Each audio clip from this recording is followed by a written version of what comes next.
కొద్దిగా ఒకసారి ఇక్కడ V1 V2 V3.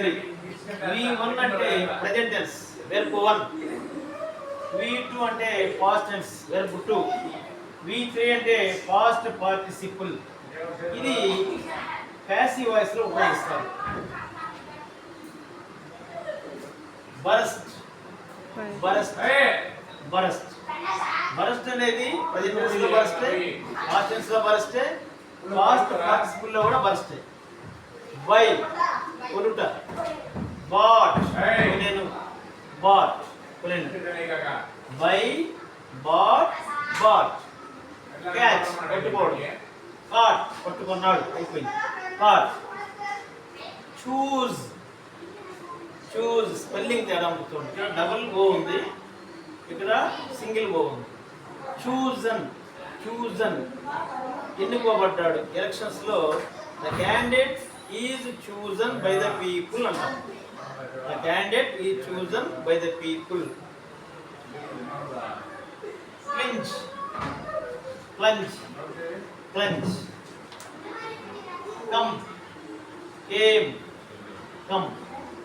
Cost cost cost. ఇందులో సేమ్ స్పెల్లింగ్ ఏం మారలేదు, ప్రొనౌన్సియేషన్ కూడా ఏం మారలేదు. Next verb 1 present tense, verb 2 past tense, verb 3 verb 3 ఉండాలి.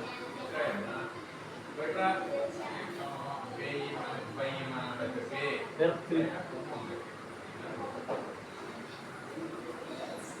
V3 deal dealt dealt dig తవ్వడం, dug dug. do చేయుట, did done. dream dreamt dreamt. Dream అంటే కలగనడం, కలగనెను, dreamt dreamt.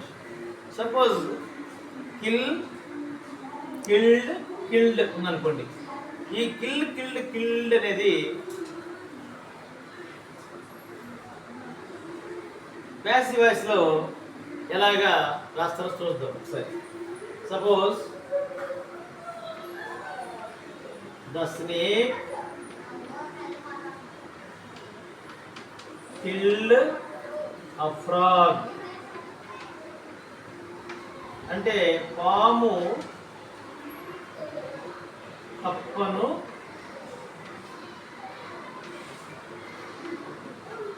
చంపింది. దీన్ని యాక్టివ్ వాయిస్ అంటారు.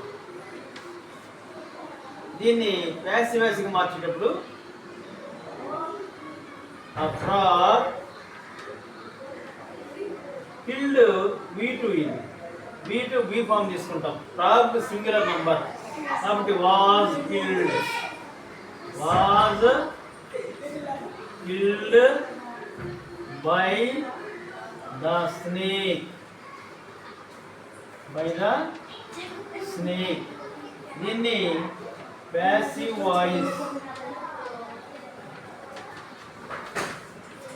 వాయిస్ అని అంటాం. అంటే కప్ప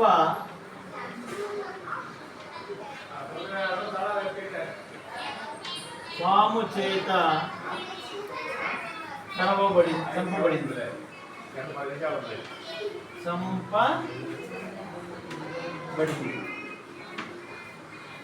మీరు ఇవి ఈ రెండు లైన్లు రాసుకోండి, నోట్స్లో ఈ 2 లైన్లు కూడా రాసుకోండి. కాబట్టి ఈ కిల్డ్ ఇక్కడ కిల్డ్ ఇది V3. ఈ V3లు ఈ ప్యాసివ్ వాయిస్ రాయడానికి ఉపయోగపడతాయి. అది V3 పాస్ట్ పార్టిసిపల్. తర్వాత have plus V3, has plus V3, had plus V3 రాయాలి. ఆల్వేస్ హ్యాజ్ హ్యావ్ హ్యాడ్లు వచ్చినప్పుడు వెర్బ్ 3లో రాయాలి. ఉదాహరణకి హ్యాజ్ కమ్, హ్యాజ్ కేమ్ అనుకోండి, హ్యాడ్ గాన్,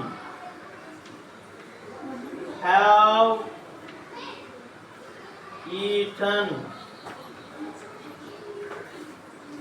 ఈ కొరకు ఈ V3 అనేది ఉపయోగించబడుతుంది.